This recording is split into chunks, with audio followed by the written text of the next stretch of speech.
في الوقت اللي البترول والغاز وكل شيء مبلبل طالع، والناس شادة الصفوفة في العالم كامل، حتى دولة ما بقى ما فيهاش الطابور ديال الغاز. أيه الإخوان، في هاد الوقيته هادي، وفي الوقيته اللي ناط ما عارفينه لا من هاد الدنيا ولا من دنيا أخرى، وفي الوقت اللي فيه ترامب كيقول هذا الدول الأوروبية أنها تجي معاه باش يدير حلف، باش يخلي البواخر تمر في مضيق هرمز بطريقة عادية، وكاين واحد السكوت دولي، طلع له الجن السابع لترامب، ولا دابا كيقول جا ديريكت للدول الاتحاد الاوروبي وحلف الناتو، قال لهم غادي تنوضوا تعاونوا معايا ولا ما غيعجبكم حال.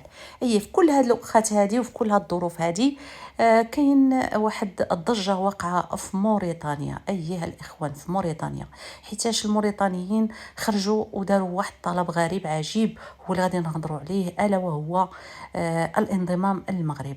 وعلاش غادي نشرح. الا جات على خاطركم قبل ما نمشي لهذا الشيء كله، الله يرحم الوالدين، ديروا لنا لايك، بارطاج، تعليق، وشاركونا الصفحه لاول مره تشوفونا، ومرحبا بالجميع.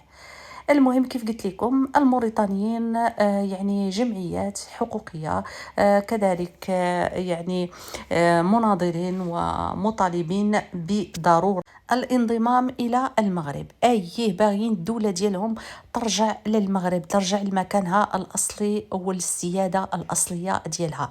علاش سيدي داروا هاد الطلب؟ قال لك أنهم باغيين يلتحقوا بالركب ديال التطور يعني التنمية اللي موجودة في المغرب، وكذلك يلتحقوا كي نقولوا حنايا بالسلم اللي كيعيشوا المغرب والاستقرار، واللي عطى المغرب مكانة دولية. هذا الشيء اللي باغيينه الموريتانيين، وكيطالبوا بأن الحكومة الحالية يعني تخلى وتخرج وتخلي الموريتانيين يختاروا المصير ديالهم مع المغرب.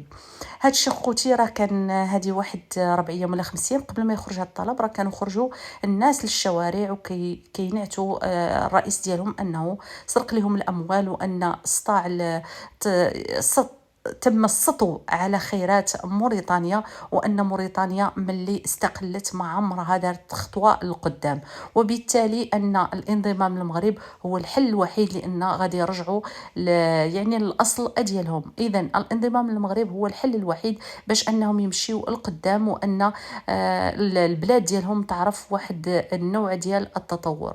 المهم الاخوان، هذا طلب يعني كاين، وبغيت انا منكم كمتابعين لهذه القناه انكم تعطيونا الراي ديالكم في هذا الطلب. واش جاكم انه ممكن يلتحقوا بنا الموريتانيين او لا؟ وكي جاكم هذا الحل هذا؟ ردوا عليا في التعليق. مرحبا بكم جميعا وشكرا.